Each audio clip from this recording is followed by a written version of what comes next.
Hola, nosotros somos de la carrera Tecnología Médica y hoy les vamos a hablar de los miembros inferiores. Mi nombre es Cristina Flores y mis compañeros son... Esteban Muñoz. Noelia Rivera. Javiera Valdés.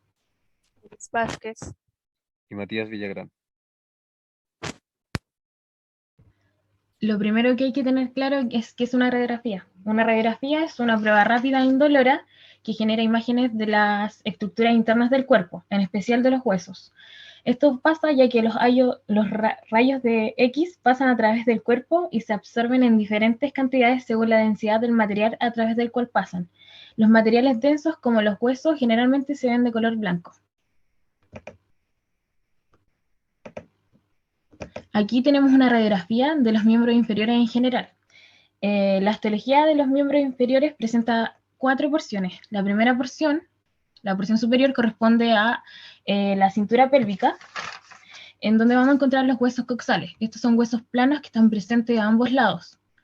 Son estos que están acá. Estos huesos presentan 3 porciones. La primera porción corresponde al ilion, que es la porción superior. La segunda porción corresponde al isquion, que se encuentra por posterior, y al pubis, que se encuentra aquí por anterior. La unión de estos dos huesos va a formar la sínfisis púbica. Hacia el lateral encontramos la cara externa, el acetábulo, que junto con la cabeza del fémur van a formar la articulación coxofemoral. En la segunda porción, la porción del muslo, vamos a encontrar el hueso fémur, que también presenta 3 porciones. La primera porción corresponde a la epífisis proximal, en donde vamos a encontrar la cabeza, que está acá, el cuello anatómico, que se presenta aquí, el trocánter mayor y el trocánter menor, que está acá. La segunda porción corresponde al cuerpo, en donde por posterior vamos a encontrar la línea áspera, en donde se van a articular eh, músculos. Y por último, la porción más distal corresponde a la epífisis distal, en donde vamos a encontrar la tróclea femoral por anterior y los cóndilos femorales por posterior. Aquí también se va, junto con la tibia, vamos a encontrar la articulación tibio-femoral. En la tercera porción, la porción de la pierna, se encuentra la tibia, que es este hueso que se encuentra en la zona media, y la fíbula, que es este hueso de acá, que es más pequeño. Ambos son huesos largos. Y la última porción corresponde a la porción del pie, en donde va a encontrar el tarso, que eso corresponden a los huesos cortos, el metastarso a los huesos largos y la falange también a los huesos largos que corresponden a los dedos. Aquí se presenta la radiografía de la cintura pélvica, desde una vista antero-posterior. En la región media vamos a encontrar el hueso sacro. Esto es un hueso impar que corresponde a la función de 5 vértebras sacras. Por posterior a este hueso, en esta zona vamos a encontrar la cresta sacra media, que corresponde a la fusión de los procesos espinosos de las vértebras sacras. Aquí estos orificios que se ven corresponden a los forámenes sacroanteriores, por donde van a pasar nervios raquídeos. La L5 se encuentra superior a este hueso, que corresponde a la última vértebra lumbar. Luego vamos a encontrar aquí la parte superior de los coxales a la cresta ilíaca, está por acá, que es una zona palpable donde se van a insertar los músculos oblicuos. Hacia acá vamos a encontrar la espina ilíaca anterosuperior, que son salientes óseas, y la acá abajo, la espina ilíaca anteroinferior. Por acá, más o menos, en la zona posterior, que no se nota mucho, vamos a encontrar el isquion, que presenta una tuberosidad isquiática que va a dar inserción a músculo y ligamento.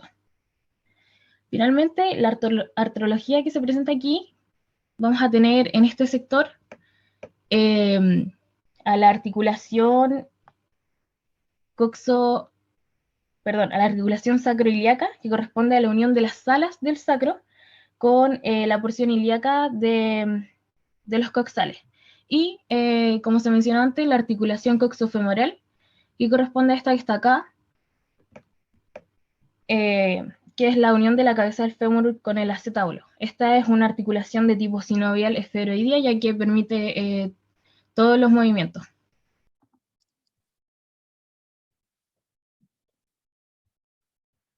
Las primeras 3 vértebras en la región sacra tienen apófisis transversas que se unen para formar alas laterales anchas, llamadas alas. Luego, por acá tenemos el coxis, que se encuentra en la zona inferior de la columna vertebral. Representa una cola vestigial y consta de 3 a 5 huesos pequeños fusionados. Por otro lado, los coxales son 2 huesos que se unen a nivel del sacro. Y son todo esto. En estos podemos encontrar lugares como el foramen obturador, que está limitado por la rama horizontal del pubis, la rama ascendente del isquion y el cuerpo del isquion. Este agujero muestra 2 eminencias o tubérculos para la inserción de la membrana obturatriz.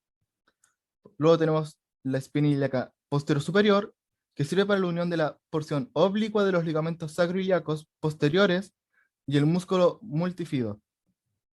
Abajo tenemos la espina ilíaca posterior inferior, que se corresponde con la extremidad posterior de la superficie auricular.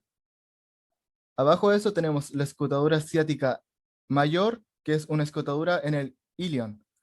Es uno de los huesos que forman la pelvis humana y se encuentra entre la espina ilíaca posterior inferior y la espina isquiática. Para finalizar tenemos el pubis, que es la parte inferior y posterior del hueso coxal, y es uno de los huesos que ayuda a formar la cadera.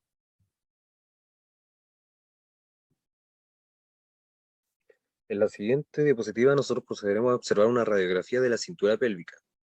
Comenzaremos observando el acetábulo, el cual tiene como principal función ser el receptor óseo de la cabeza del fémur. La cabeza del fémur articula más específicamente con la fosa acetabular y crea la articulación coxofemoral, la cual es una articulación de tipo sinovial esferoidea, lo que quiere decir que esta articulación puede ejercer todo tipo de movimientos. Más abajo nosotros nos encontraremos con el cuello anatómico del fémur, el cual será la unión entre los trocánter menor y mayor. En la cabeza del fémur no es muy posible observar, pero por su lado interno nosotros nos encontramos con una pequeña fosita, la cual se denomina fosita para el ligamento redondo. Este ligamento limitará cierto movimiento a esta articulación. También es posible observar un poquito más abajo la rama isquiopubiana, la cual articula mediante un disco denominado disco fibrocartilaginoso, creando la sínfisis del pubis. Más arriba también nosotros podemos observar la articulación sacroiliaca, como su nombre le indica, se une el hueso sacro con la parte del ilion del hueso coxal. No es muy posible observar en esta radiografía, pero al lado del cuerpo del fémur pasa la arteria ilíaca común, que pasa por la articulación de la cadera dividiéndose en arteria ilíaca externa, arteria ilíaca interna y arteria del glúteo inferior. Y como podemos observar en esta imagen a la izquierda, tenemos una visión anterior del ligamento iliofemoral, ligamento pubofemoral y el tendón rectofemoral.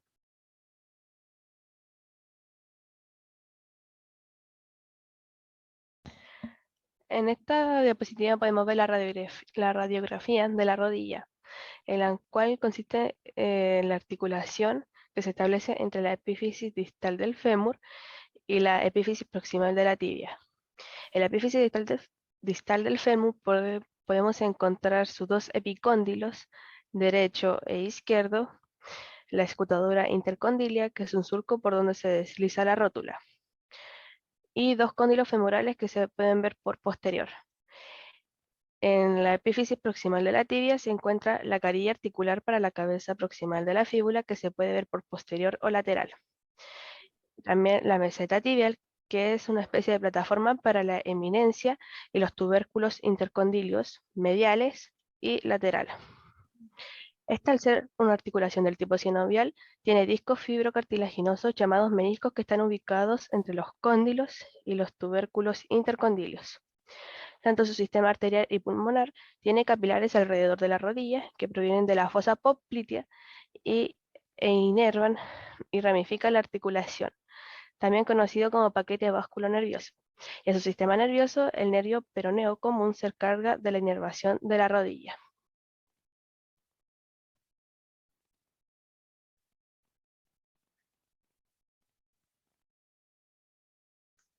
En esta diapositiva podemos apreciar una radiografía de la rodilla en una vista medial sagital, que consta de dos articulaciones. La primera articulación es la femorotibial, que vemos aquí, que está conformada por la epífisis distal del fémur, que como vemos aquí tiene dos cóndilos femorales, este de aquí y este de aquí, el medial y el lateral, que participan en los movimientos de flexión, extensión, abducción y aducción de la rodilla, y articulan con la cabeza de la tibia, que está en esta zona. Para ser más exactos, con las mesetas tibiales, que se ve aquí, y las eminencias intercondilias, que es esta de acá, que vemos en esta imagen, que se hallan entre ambas mesetas y encajan con la escotadura intercondilia. Ahora bien, la cabeza de la fíbula también se encuentra presente en esta zona, pero este hueso no articula directamente, sino que se une a la tibia, como observamos aquí. Esta articulación se une gracias a los ligamentos cruzados anterior y posterior, el ligamento colateral tibial, el ligamento peroneo y los meniscos, que tienen como función amortiguar los movimientos de la articulación. Los meniscos se encuentran en esta zona. Y la articulación femoropatelar, que está formada también por la epífisis distal del fémur y la cabeza de la tibia, pero esta vez con la rótula, que vemos en esta imagen. La rótula es un hueso sesamoideo que se mantiene en su posición unido a la tibia gracias al tendón rotuliano, que vemos en la siguiente imagen. Es este de aquí. Y se une al fémur gracias al tendón del músculo cuádriceps, que es este de acá, actuando como punto de apoyo, aumentando así el brazo de palanca de este músculo. La zona de la rodilla está irrigada por la arteria popltea y su drenaje venoso y linfático están a cargo de la vena popltea y los ganglios popitleos respectivamente. En esta radiografía de la pierna podemos observar a la cabeza de la fíbula que articula con la carilla de la tibia. Luego encontramos el cuerpo y en su extremo distal está el malleolo externo o lateral que articula con el hueso astrágalo mediante un ligamento astrágalo-peroneo posterior y anterior. Además, se articula con el hueso calcáneo mediante el ligamento calcáneo-peroneo. En el sistema arterial, la arteria poplitea se divide en tres. La arteria peronea, que va por la zona lateral y es por posterior a la fíbula, la arteria tibial, que sigue por posterior, y la otra arteria tibial que pasa por la membrana interósea de la pierna y va por anterior. En su sistema venoso, la vena poplitea se divide en la vena tibial anterior y posterior, en la cual por posterior desemboca a la vena peronea que pasa por posterior a la fíbula. Además, la vena safena externa del arco venoso dorsal pasa por posterior lateral de la fíbula y hacia la vena poplitea, donde desemboca. En su sistema nervioso, el nervio ciático se divide en el nervio tibial, que pasa por posterior, y el nervio peroneo, que se divide en el nervio peroneo superficial, que está por lateral, y el nervio peroneo profundo, que es por anterior. La tibia es un hueso de cuerpo largo, grueso y muy resistente que da inserción a los músculos tibiales anterior y posterior. Está ubicada en el costal medial de la pierna y situada junto a la fíbula, compartiendo el músculo gastrocnemio por posterior. Ambos huesos se unen a través de una membrana interósea, que podemos observar en la siguiente imagen, es esta telita blanca. La tibia se une en su extremo proximal con el fémur mediante las mesetas tibiales y las eminencias intercondilias, formando la articulación femorotibial. Y en su extremo distal, la tibia se une al astrálago mediante su malleolo interno, que es palpable y conocido comúnmente como la parte interna del tobillo, formando, junto al malleolo externo de la fíbula, la articulación tibio-astragálica.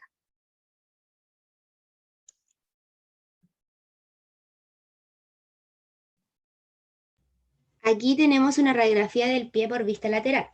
Aquí tenemos a la tibia, que es un hueso largo y posee una diáfisis y dos epífisis. En su epífisis distal posee una cara talar que se ubica en la región medial. Acá tenemos a la fíbula, que se ubica por la región lateral y también es un hueso largo. Más abajo tenemos a la articulación talocrural, que es una articulación de tipo sinovial y se localiza en los extremos distales de la tibia. Más abajo tenemos al talus o astrágalo. Aquí tenemos a la articulación tarso-metatarsiana, que está en los huesos anteriores del tarso y se articula con la base del metatarsiano. Esta es una articulación de tipo sinovial y forma un arco convexo con la cara dorsal del pie. Más abajo tenemos a la falange distal y la falange proximal. Aquí tenemos al hueso calcáneo, que forma un tendón que aquí no se ve, pero está aquí. El tendón calcáneo es el tendón que conecta el músculo de la pantorrilla en la parte posterior de la pierna con el hueso del talón. Es una banda resistente del tejido fibroso que permite que el músculo de la pantorrilla mueva el pie y es esencial para caminar, correr y saltar.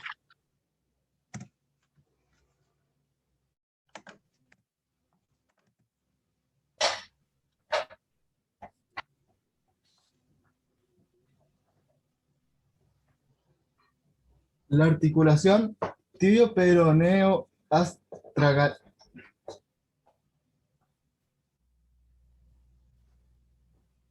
La articulación tibio-astragalina, también conocida como talocrural, es la zona de las extremidades inferiores en la cual se establece una conexión funcional entre tres huesos.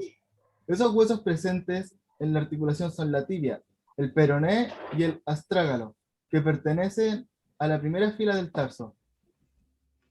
Por otro lado, los malleolos son cada una de las partes que sobresalen de la tibia y del peroné en el tobillo. El de la tibia se denomina interno y el del peroné externo. El hueso astrágalo o talus, llamado también taba y chita, se encuentra en el tobillo. Es un hueso corto que forma parte de los 7 tarsos del pie humano y en general de los mamíferos. La función del astrágalo es transmitir todo el peso del cuerpo humano al pie.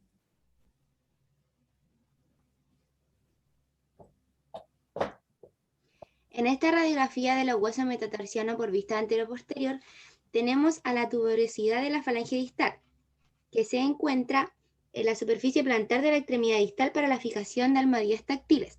Aquí tenemos a la cabeza de la falange, el cuerpo de la falange y la base de la falange.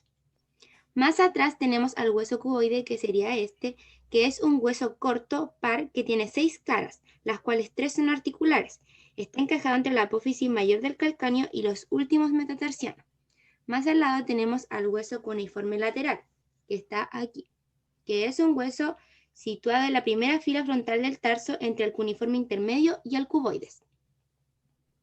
En esta radiografía no se nos es posible observar la arteria que pasa por aquí, pero aquí pasa la arteria dorsal del pie, la cual se origina como la continuación de la arteria tibial anterior que viene bajando por la pierna. Más a distal nosotros nos encontraremos con la falange distal, que es el hueso más alejado de los huesos del pie, el cual articula por proximal con la falange media. Su única excepción donde no se encuentra una falange distal es en el dedo gordo del pie, ya que este solo alcanza a tener una falange media. La falange media articula por distal, como ya dije anteriormente, con la falange distal y por proximal con la falange proximal. La falange proximal procede a articular por proximal con el metatarsiano. Este es el hueso más largo de los huesos del pie. Este hueso une el tobillo con los dedos del pie y ayuda al equilibrio y al estar de pie. Más arriba nosotros nos encontraremos con el cuneiforme medial, que corresponde al mayor de los huesos cuneiformes. Este está situado en la cara medial del pie, anterior al hueso navicular y posterior a la base del primer metatarsiano. Y también nos encontraremos con el hueso cuneiforme intermedio, el cual está situado entre los dos huesos cuneiforme medial y lateral, y articula con el navicular posteriormente y con el segundo metatarsiano anteriormente. Aquí tenemos una imagen complementaria de los huesos del pie derecho por vista dorsal, que sería todo esto. Muchas gracias por su atención.